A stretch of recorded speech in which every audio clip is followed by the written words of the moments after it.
El doctor Antonio Maldonado ha sido procurador anticorrupción y conoce mucho y muy de cerca lo que fue esta organización en el poder en los años 90 y cómo desarrollaron sus acciones, que no fueron, por cierto, favorables a los intereses mayoritarios de la población. Está con nosotros en el teléfono. Doctor Antonio Maldonado, gusto saludarlo, muy buenos días. Muy buenos días, don Placer, gusto saludarlo igualmente. Muchísimas gracias por atendernos. La pregunta inicial que quería hacerle era justamente eso. Hoy se está debatiendo y pidiéndole a los candidatos que den alguna certeza en torno a algunos asuntos vinculados a libertad de prensa, institucionalidad democrática, derechos humanos y lucha anticorrupción, que digamos son temas como demandados por la población. Y el fujimorismo se ha, digamos, limitado a pedir disculpas por algunos casos y decir que no tiene ningún vínculo con eso. ¿Qué pasó en esos temas en los 90 y por qué, digamos, esta desconfianza se acrecenta, sobre todo en algún sector, frente a un fujimorismo que parece no ser tan renovado?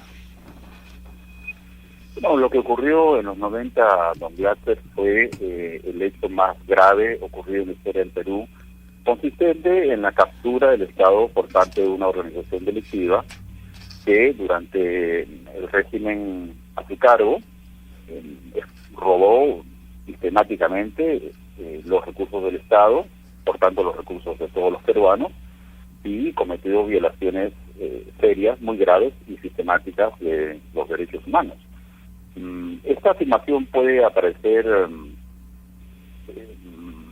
muy seria, muy grave, pero si, por ejemplo, tomamos un solo hecho, la apertura de la famosa cuenta Perú no Codomo no Kiki, que fue abierta por Alberto Fujimori cuando era presidente democráticamente en los años 90, antes del golpe, en Japón, abierta el 5 de julio del año 1990, antes de que asumiera inclusive efectivamente la presidencia. Eso nos da cuenta de del plan concertado que ya existía de apropiarse todo lo que pudieran apropiarse en beneficio propio y de sus familiares. En efecto, la cuenta Perú no Codomo no Pitín, una cuenta, o denominada también cuenta para el bienestar de los niños del Perú, sirvió todo menos para el bienestar de los niños del Perú, porque a través de esa cuenta, precisamente el hoy condenado Fujimori y sus familiares más directos, los estados, el ex embajador Aritomi y su hermana, la hermana de Alberto Fujimori, administraron dineros entregados de buena fe por organizaciones no gubernamentales japonesas que luego terminaron pues en un destino que fue totalmente distinto al concedido originalmente. Sí, ahora, esto fue, y tal vez la precisión sea fundamental en esto, antes de que, digamos, esto rompe con ese argumento de que Montesinos fue el lado siniestro y que hacía las cosas como a escondidas, y que Fujimori más bien fue una especie como de persona, digamos, poco informada y que no se daba cuenta de qué cosa estaba pasando y que nada tenía que ver con ese lado que evidentemente todos hemos podido saber más adelante, y el juicio a Fujimori así lo consta, más bien fue lo contrario. Acá estamos hablando de hechos sin Montesinos y por una vocación y expreso interés del propio Alberto Fujimori. En efecto, esto quiebra este argumento, es un argumento falaz, carente de veracidad ante la historia y ante el derecho. Esto ya ha sido demostrado en el juicio que hizo la Corte Suprema, en el juicio jurídico, quiero decir, no histórico, donde los hechos del latrocinio de los dineros públicos quedó debidamente comprobado, así como las violaciones gravísimas de los derechos humanos. Sí.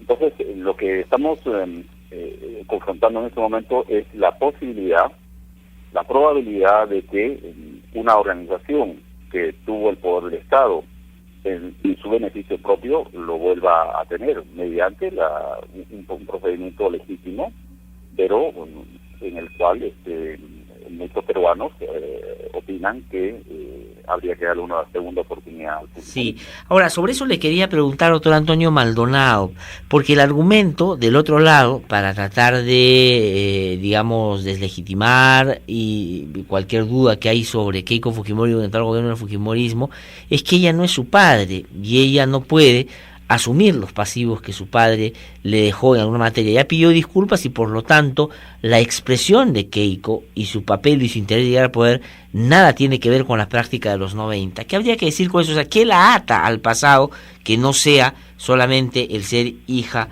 de quien sabemos es? Bueno, evidentemente el reproche que se hace a la candidata Keiko Fujimori no es en su condición de ser hija de Alberto Fujimori, sino frente a los hechos que objetivamente están presentados por las personas que la rodean, por el programa que se supone tiene, que en realidad si tratamos de debatir con él política o ideológicamente, vemos ahí que no hay ningún programa frente al cual debatir, pero todo esto hace parte de un hecho frente al cual los peruanos no pueden ser ingenuos. Y es que en realidad se trata del intento más serio de recaptura del Estado por parte de personas que ya tuvieron ese Estado capturado y que hicieron lo que hicieron en la década en que estuvieron en el gobierno. Uh-huh. Por tanto, este es el acontecimiento frente al cual hay que tomar conciencia y hacer una reflexión muy profunda. Por supuesto, y es el momento de pedirle cuentas a los compatriotas que votan a favor de tal o cual opción. O sea, no es solamente un tema de finalmente dejar la responsabilidad final en los candidatos que proponen tal o cual cosa, sino también hay que hacer a los ciudadanos y las ciudadanas responsables de sus decisiones. Y por eso me parece muy importante que en esta hora crítica de la historia del Perú, los compatriotas peruanos pueden hacer una reflexión serena y juiciosa y rigurosa. El argumento con el que usted empezaba su pregunta, pues es un argumento bastante ingenuo. Es decir, ¿a quién se le ocurre sostener que el reproche puede ser de esa naturaleza? Indudablemente que basta ver la relación de personas que están en la lista de la organización de la candidata para ver que hay una reproducción de los esquemas de poder que tanto daño le hicieron al país. Sí, yo quisiera también plantearle al doctor Antonio Maldonado algunos hechos que me parecen que podrían terminar siendo explicativos en torno a este vínculo, que por cierto, y coincido con usted, no es pues la crítica por, digamos, una discusión genética, sino política y de consecuencia y de continuidad en torno a lo que ella llamó el mejor gobierno de la historia republicana de nuestro país.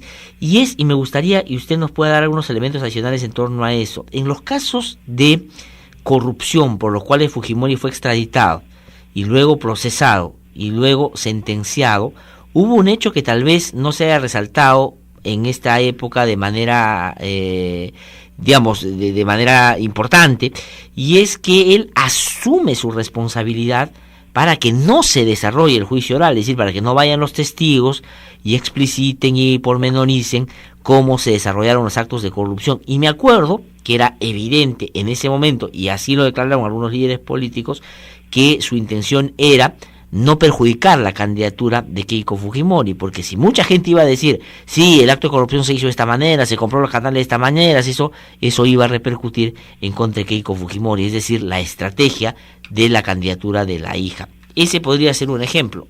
Otros que se podrían poner...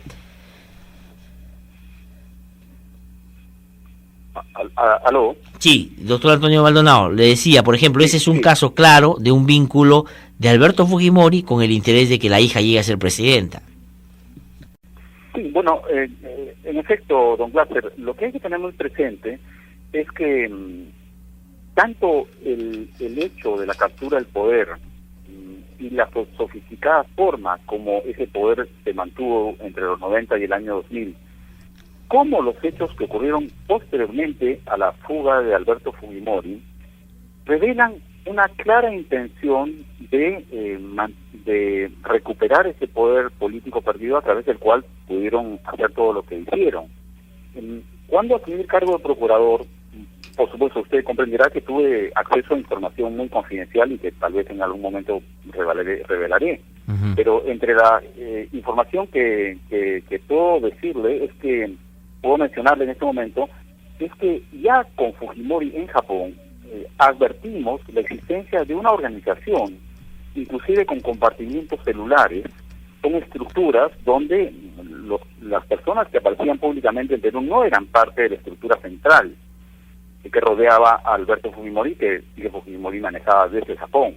Uh-huh. Por tanto, lo que usted me manifiesta pudo aplicarse, o se puede aplicar en el momento a la actual candidata, su hija, pero a cualquier otro esquema, aun cuando ella no hubiera estado presente, porque había toda una estrategia dirigida a recapturar el poder que se había perdido con los fines que conocemos, mediante técnicas y estrategias que habían sido aprendidas hasta las malas prácticas, se aprenden y se perfeccionan durante los años que estuvieron en el poder. Uh-huh. Por tanto, acá lo central es que hay una estrategia, como usted bien la menciona, de continuidad, que no es una estrategia de la coyuntura, es una estrategia que advertimos incluso cuando Fujimori estaba en Japón, que es una estrategia, por supuesto, claramente que caracteriza a su régimen durante los 10 años, y que es una estrategia que puede tener representaciones variadas. En este caso, la representación pública es de la candidata Keiko Fujimori, pero pudo haber sido cualquier otro de los que rodeaba a su estructura central. Claro, lo que hay que, digamos, mirar con atención es el interés que siempre se mantuvo de que ese sector tuviera una representación. Si finalmente recayó en la hija, eso puede terminar siendo circunstancial, porque de todas maneras ellos lo que querían era una recaptura del poder, como usted bien ha dicho. Creo que esa es una cosa clave en interpretar justamente ese interés, y lo que, digamos, es posible y probable pueda suceder en esta segunda vuelta también. Y los estudios de los hijos de Alberto... Sí. Esa fue toda si me permite, don Gate, sí. Esa fue toda la estrategia desarrollada por Fujimori cuando fue a Chile. Lo que pasa es que Fujimori jamás pensó que el Estado peruano en esa época, bajo el gobierno del presidente Toledo, y el equipo de Cancillería y el equipo anticorrupción a mi cargo, pudiera reaccionar tan rápidamente, y a las 8:30 de la noche, hora de Perú, 10:30 de la noche, hora de Chile, Fujimori estaba esposado saliendo del Hotel Mario. Uh-huh. No obstante esa situación desfavorable para Fujimori, aunque la iniciativa táctica inicial la tuvo él, no obstante ello, logró 13 congresistas. El plan era lograr muchísimos más congresistas e ingresar triunfante, cargado en hombros por la frontera con Tacna. Ese era el plan que nosotros detectamos. Entonces, acá no estamos hablando de una organización casual, de una organización que no tiene estrategia, que no tiene táctica, sino una organización muy bien estructurada, muy bien organizada, valga la redundancia, con una estrategia y una táctica muy definida, que lamentablemente durante el gobierno del señor García, en muchos aspectos, se ha fortalecido y ha logrado ciertos niveles de presencia dentro del Estado. Uh-huh. Eso también tiene que deslindarse de un gobierno que esperamos no sea el de la señora. Sí, efectivamente, y tiene mucha plata, que es otro tema fundamental que ha acompañado permanentemente toda esta lógica, iniciativa y esta estrategia de llegar nuevamente al poder. Dos preguntas que tengo, doctor Antonio Maldonado. Sí, es muy importante, si me permite. Sí, claro, sí. Las acciones derivadas, las acciones que el Estado lamentablemente no pudo concluir relativas a la ubicación de los fondos o los activos ilícitamente sustraídos por Fujimori, es un tema que está pendiente, así como muchos otros. Uh-huh. La condena de Alberto Fujimori fue, por supuesto, un hito importante en la lucha contra la corrupción de esa época. No obstante, en primer lugar, hay muchísimo trabajo más por hacer, tal como lo dejamos al final de la gestión en agosto del 2006, con más de 1.500 procesados, pero además el tema de la corrupción en el Perú es gravísimo. Sí. Hoy día la corrupción está en todos los niveles, en los altos y en los bajos, y se puede hablar de una hipercorrupción.